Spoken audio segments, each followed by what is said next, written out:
इस प्रकार कपिल विभूति संवाद यहाँ विराम हुआ। आगे बंधुओं आकुति प्रसूति के वंश का वर्णन किया, प्रियव्रत और उत्तानपाद के वंश का वर्णन किया। देवभूति माता के ही भाई बहन हैं। उत्तानपाद के कुल में भगवान के परम भक्त श्री ध्रुव जी महाराज का प्रादुर्भाव हुआ। बाल अवस्था में ही श्री ध्रुव जी महाराज अपने पिता की गोद में बैठना चाहते थे, पर छोटी मां की डांट फटकार की वजह से वन में गए। नारद जी महाराज ने उनको 12 अक्षर मंत्र प्रदान किया, ओम नमो भगवते वासुदेवाय। कई लोग इस मंत्र को गलत बोल देते हैं, ओम नमो भगवते वासुदेवाय नमः, गलत है ये।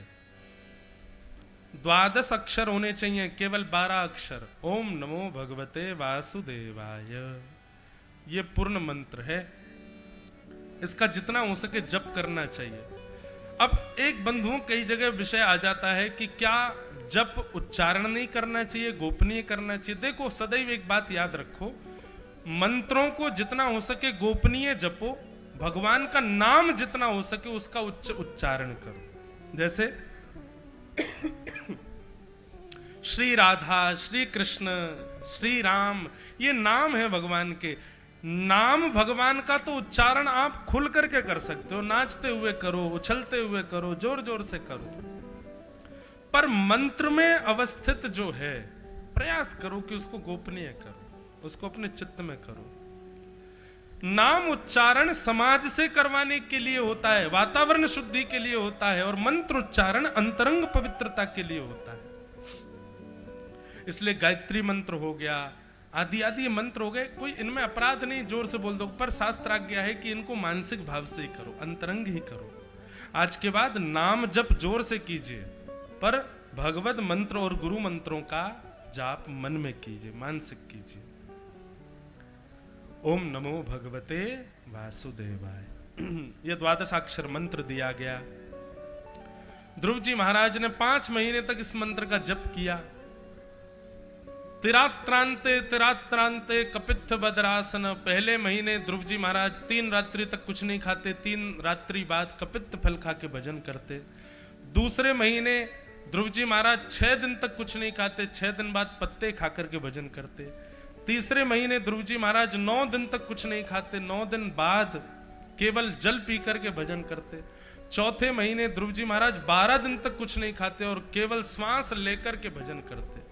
5वें महीने ध्रुव जी महाराज ने खाना पीना श्वास लेना भी बंद कर दिया, अपनी श्वास को वशीकृत कर दिया और लगे तपस्या करने। क्या कर रहे हैं ध्रुव जी? बहुत ध्यान से सुनिएगा बंधुओं, आप व्रत कैसा करते हो उससे ठाकुर जी प्रसन्न नहीं होते। आप व्रत में क्या खाते हैं, क्या नहीं खाते, किस वस्तु का त्याग करते हैं, किसका नहीं करते, कितनी कठिनाई से करते हैं। कई लोगों को देखा है वो तीर्थ जाते हैं तो जमीन पर लेटते हुए जाते हैं, करवट लेते हुए जाते हैं, दंडवती करते हुए जाते हैं। इन सब से ठाकुर जी प्रसन्न नहीं होते। ठीक है, आपकी मनोकामना पूर्ति हो जाएगी उससे,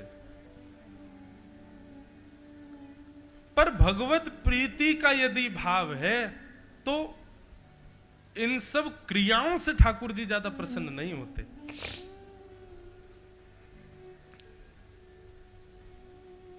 बहुत सावधानी से सुनो। ठाकुर जी की प्रसन्नता के लिए उत्कंठा का आवश्यक होना। उत्कंठा का मतलब होता व्याकुलता। जैसे एक प्यासे व्यक्ति को पानी ना मिलने पर वो विचलित हो जाता है, प्यासे व्यक्ति को पानी ना मिलने पर वो व्याकुल हो जाता है, तड़पने लग जाता है कि मुझे जल चाहिए, मैं जीवित रह ही नहीं पाऊंगा। ऐसी विकलता, ऐसी व्याकुलता, ऐसी उत्कंठा जब भगवत प्राप्ति की हो तब आप चाहे सूक्ष्म नियम करो, सूक्ष्म व्रत करो, ठाकुर जी को वो प्रिय है। समझ में आई बात? नहीं आई बात समझ? मतलब ध्यान से सुनना। 30 दिन के महीने में आप 15 दिन व्रत करो, 3 बार दिन भर में नहाओ, सुबह नहाओ, दोपहर में नहाओ, रात्रि में नहाओ। इतनी पवित्रता का ध्यान रखो, अपरस का ध्यान रखो, इसको छूना नहीं है, इससे ये नहीं करना, मौन रहो, आदि आदि ये सब कर लो, पर व्याकुलता नहीं है चित्त में, तड़पन नहीं है ठाकुर जी से मिलने के लिए, विकल नहीं हो, तो आपके द्वारा किए गए नियम धरे रह जाएंगे। पर आप एक सूक्ष्म नियम करते हो, कोई बहुत साधारण सा नियम करते हो, पर जब उस नियम को करते हैं तब नेत्र सजल हो जाते हैं, वाणी गदगद हो जाती है, उत्कंठ हृदय से भुजाएं खड़ी हो जाती हैं, नाथ मुझे मिल जाओ, ऐसी व्याकुलता चित्त में आ जाती है। तो निश्चित है आपकी उस व्याकुलता से आप ठाकुर जी को प्राप्त कर लोगे। जब तक ठाकुर जी को आप अपनी चाह नहीं बनाओगे तब तक ठाकुर जी मिलेंगे नहीं, भले ही आप कितने भी नियम पूर्ण करो। और ठाकुर जी चाह बने उसके लिए प्रेम करना पड़ेगा, और ठाकुर जी से प्रेम हो उसके लिए भगवत कथा को जीवन में उतारना पड़ेगा। सबका प्रेम नहीं होता ठाकुर जी से, प्रेम भी उसी का ही होता है जिससे ठाकुर जी चाह रहे हो कि हाँ मुझे प्रेम हो, मुझसे प्रेम हो। प्रेम भी उसी का ही होता है। कथा तो हजारों लोग सुनते हैं, हजारों की भीड़, लाखों की भीड़ आती है कथा में, पर सबको प्रेम हो ठाकुर जी से ये जरूरी नहीं है। प्रेम किसी को ही हो पाता है, और जिसको होता है वो इस बात को दावे से समझ ले ठाकुर जी को भी उससे है, इसीलिए उसको हुआ है ठाकुर जी से।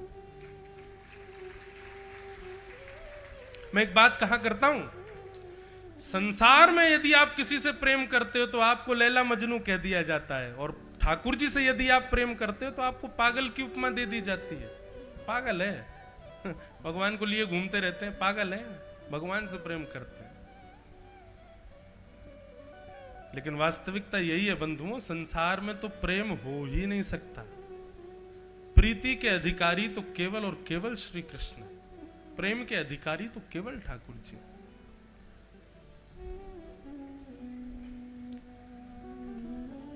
अष्ट सखाओं में एक सखा गाते हैं, बहुत सुंदर पद है।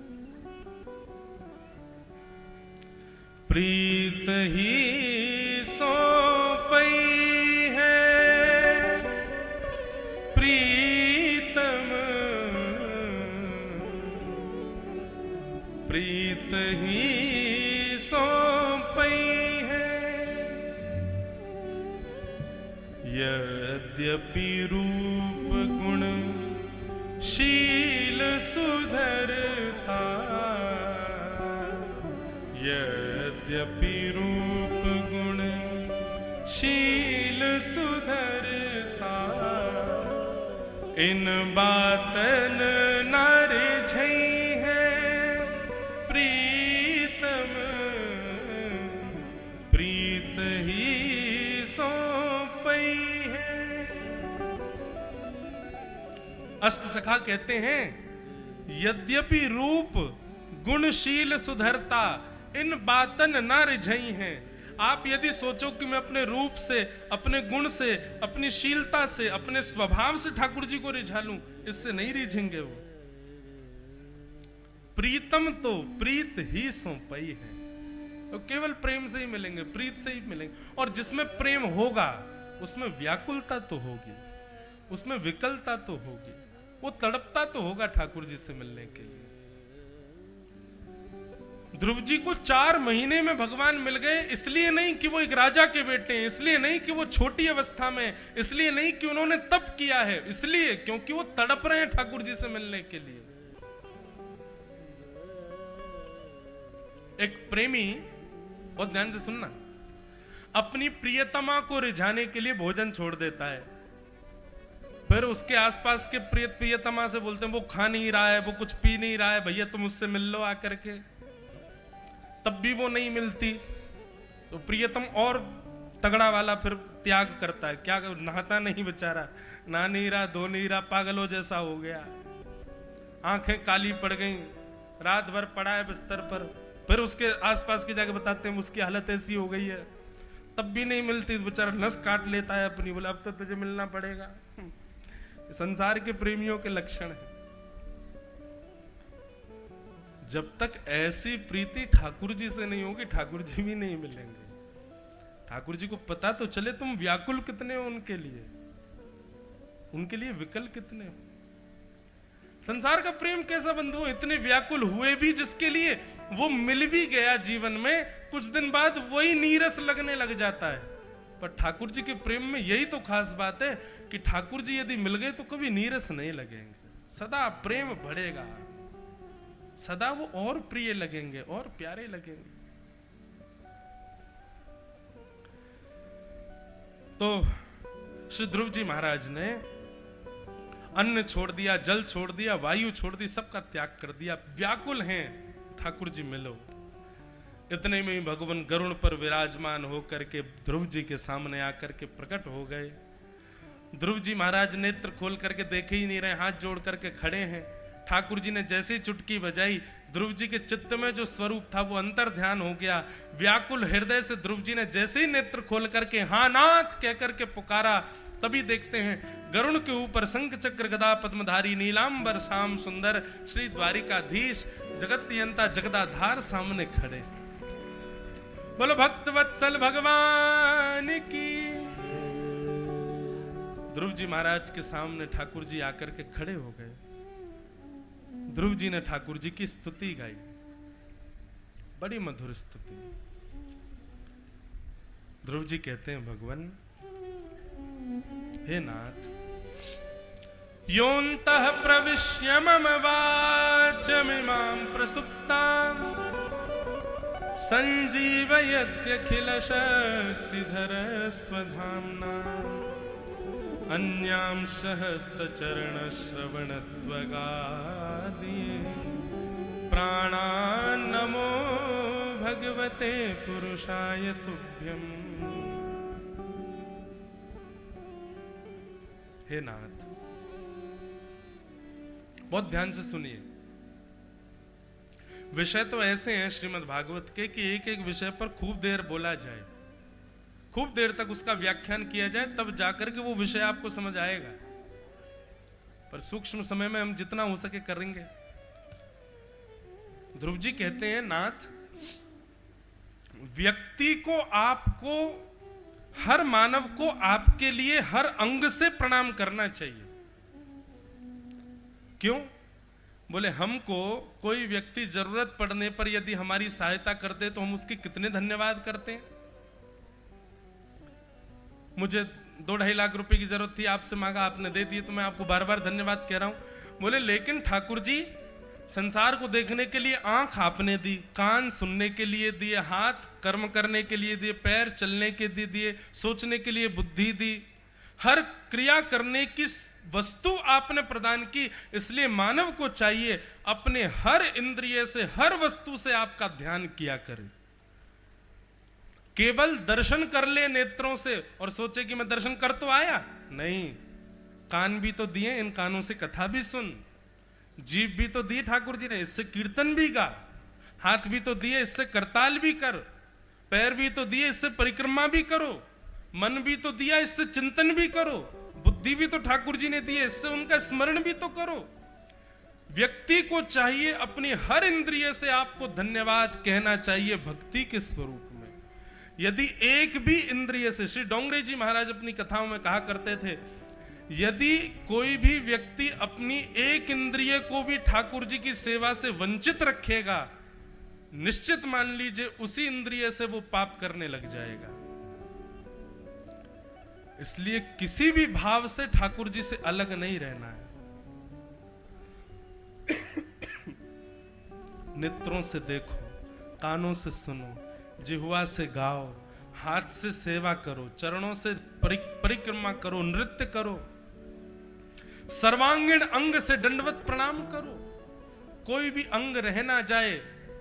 आज ही चिंतन करिए आपका ऐसा कौन सा भाव है शरीर का जो ठाकुर जी की सेवा। अच्छा, एक बार एक व्यक्ति ने डोंगरे जी महाराज से प्रश्न किया कि भगवान एक बात बताइए, इंद्रियों में तो गुप्त इंद्रियां भी आती हैं, आप कहते हैं सर्वांगीण इंद्रिय से भगवान को भजो, अब अपवित्र गुप्त इंद्रियों से भजे कैसे होगा ये?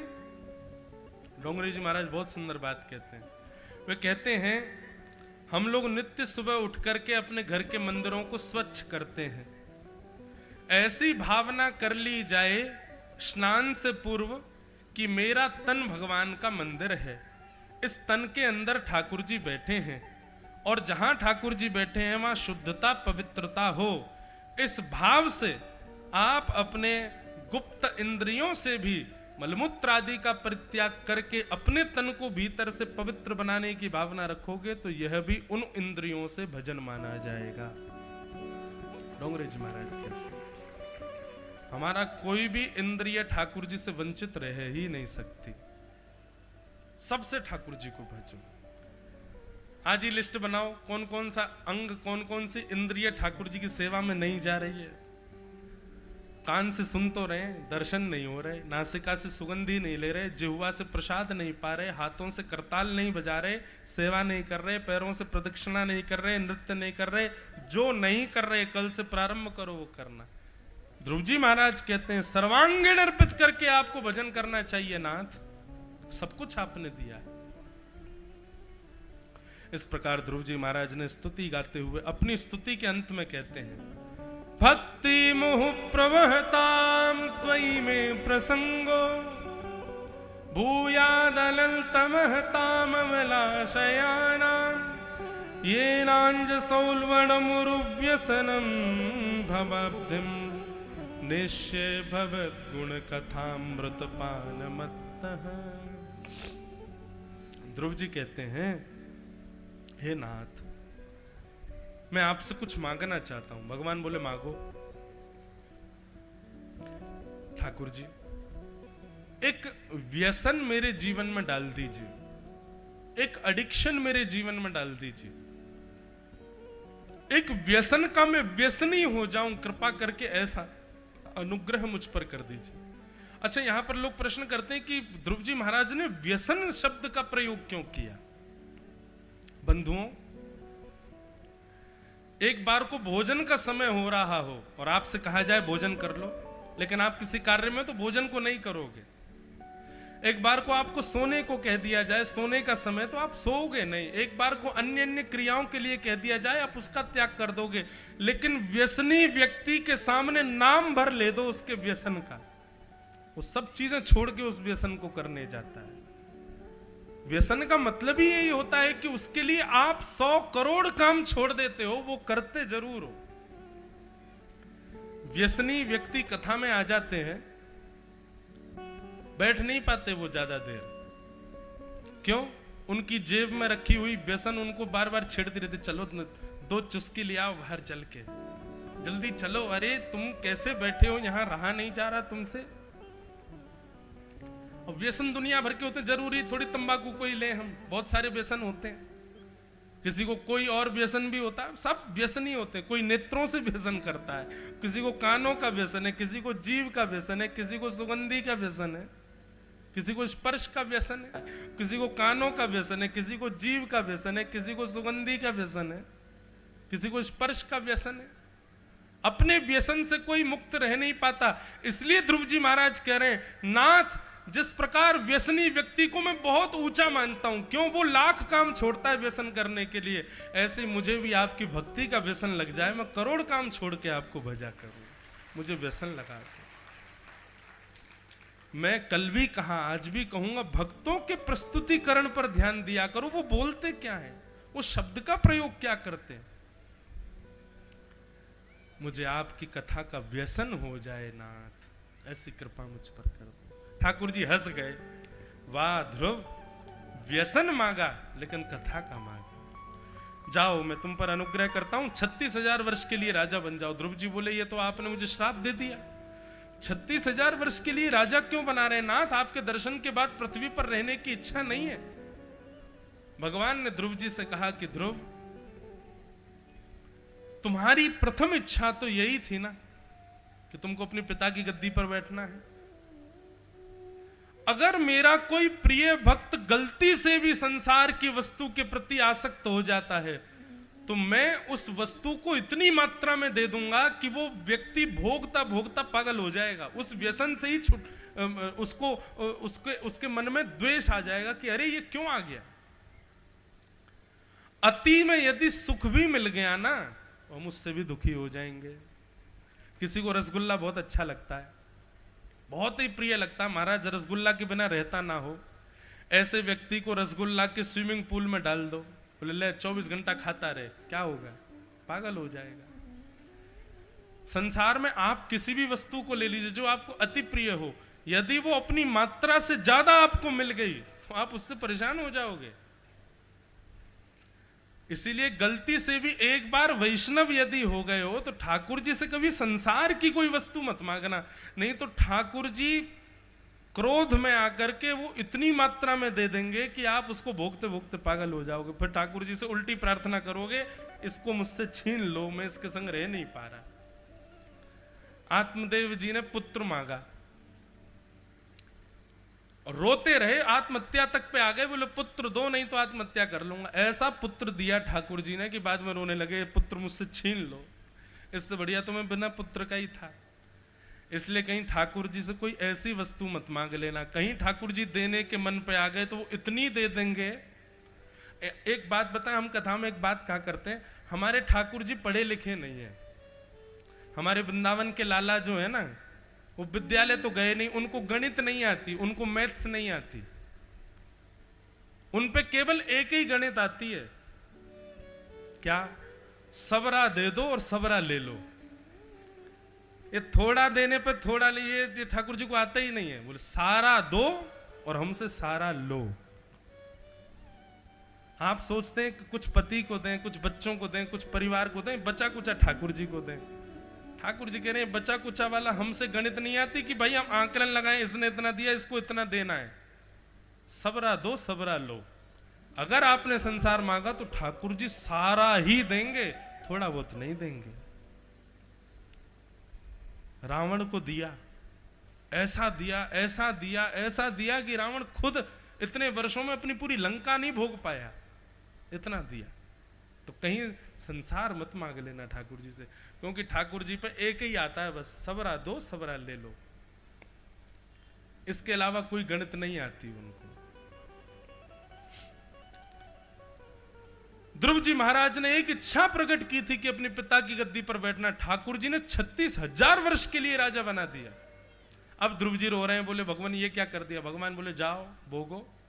और 36,000 वर्ष तक ध्रुव जी राज्य करते रहे, परंतु 36,000 वर्ष ध्रुव जी प्रसन्न नहीं रहे। भगवत दर्शन करने के बाद संसार मिल जाए, कौन सहेगा इसको? इस प्रकार ध्रुव जी महाराज अपने अंत काल में मृत्यु के सिर पर पांव रख करके भगवत धाम को प्रस्थान कर गए। बोलो भक्त वत्सल भगवान की। अब हम रेलगाड़ी थोड़ी तेज चलाएं। ध्रुव जी के वंश में ध्रुव जी के बेटा उत्कल, उत्कल के वंश में उनके बेटा बैन, बैन के बेटा पृथु, पृथु महाराज ने 10,000 कान मांगे ठाकुर जी से। और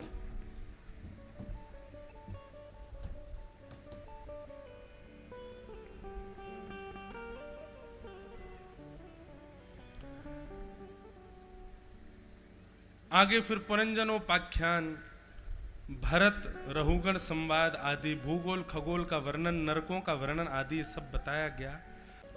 सब विषयों को प्रणाम करते हुए आगे नरकों का वर्णन किया गया और नरकों का वर्णन करते हुए अजामिलोपाख्यान सुनाया।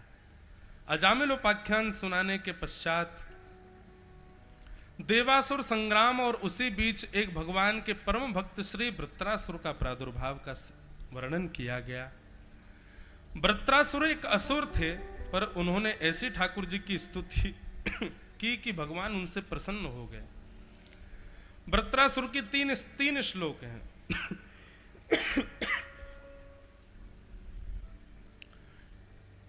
अहम हरे तव पादैकमूल दासानुदासो भवतास्मि भूयः मनस्मरेता सुपतिर्गुणांस्ते गृणीतवा कर्म करोतु काय। श्रीमद् वल्लभाचार्य जी महाराज कहते हैं कि भैया भक्ति के मार्ग पर यदि आप चलना चाहते हो तो वृत्रासुर के द्वारा गाए गए इन 3 श्लोकों को जीवन में उतार लीजिए।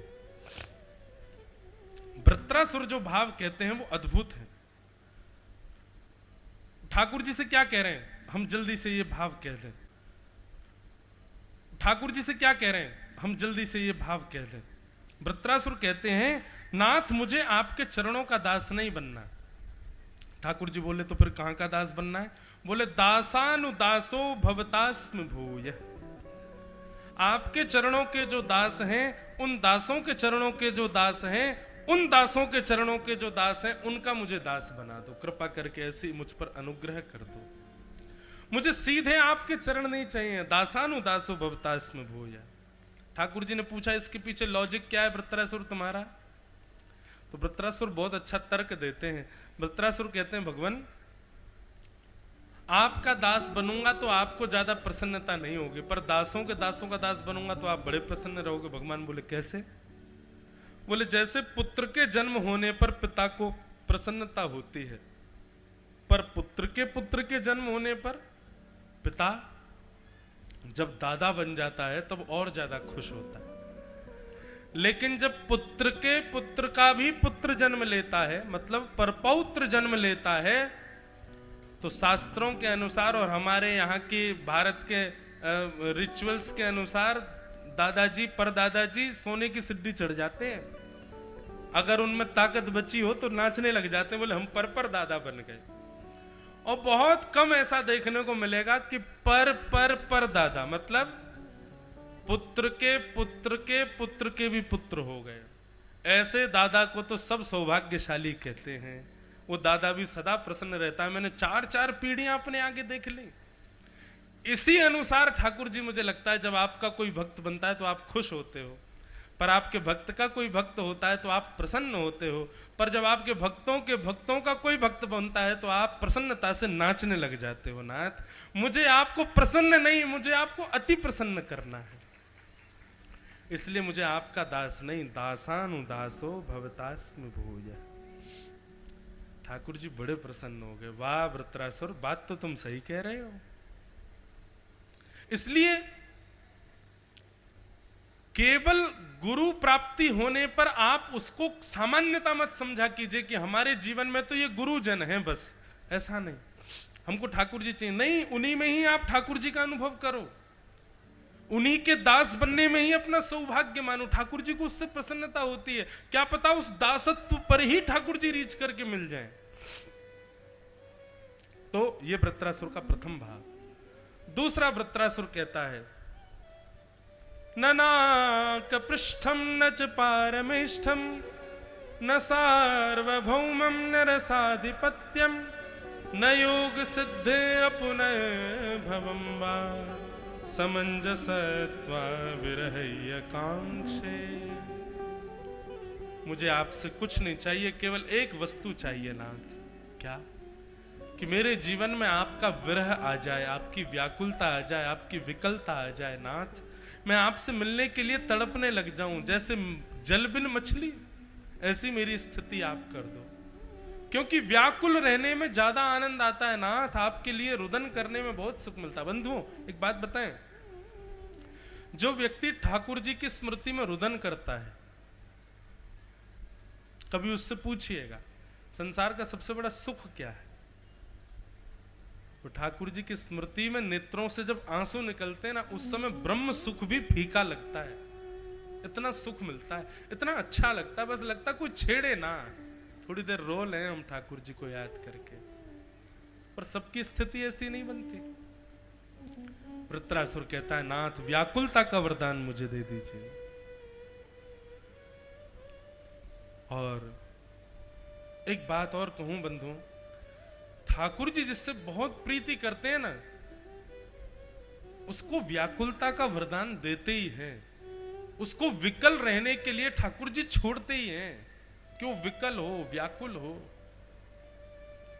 वृत्रासुर की तीसरी स्तुति है, अजात पक्ष इव मातरम खग स्तन्यम यथा वत्सतराच्छुधार्था प्रियम प्रियैव व्यशितम विषन्ना मनोरविंदाक्षद्रदीक्षते त्वां।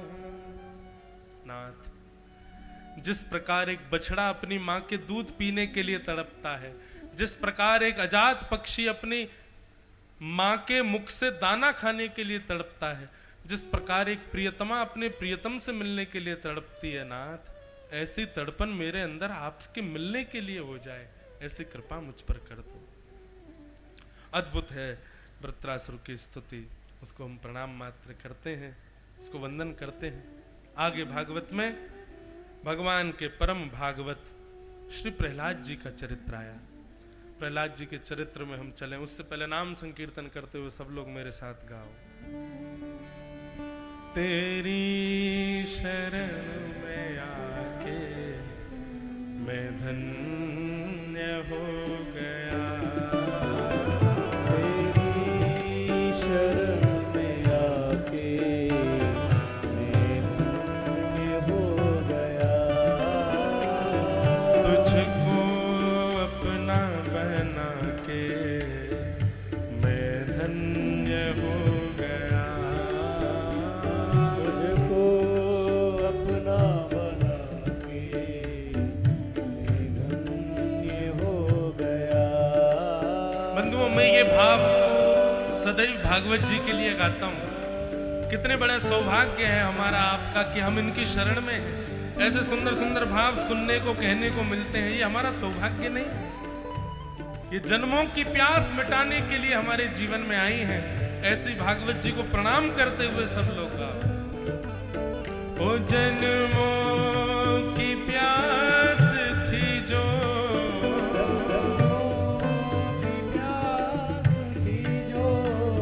जन्मों की प्यास थी जो,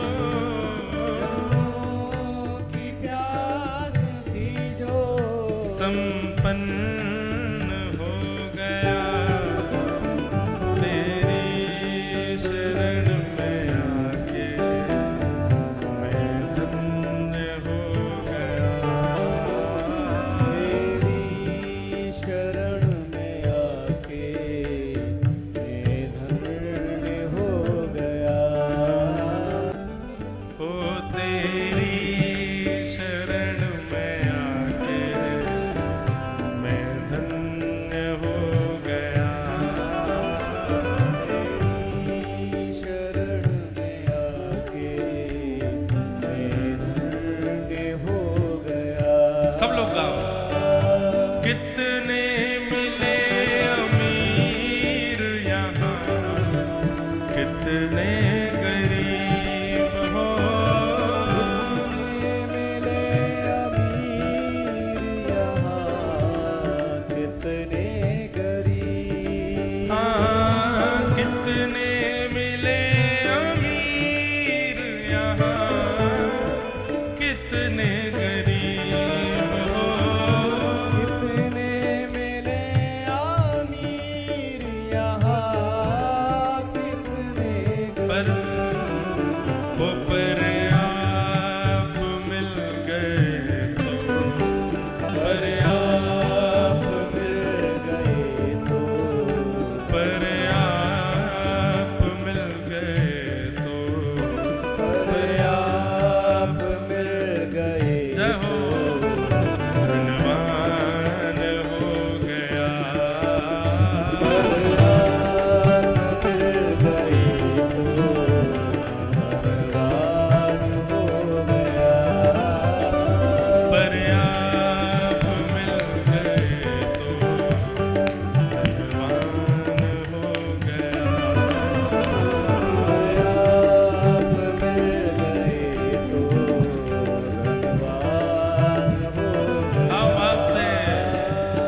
चरणों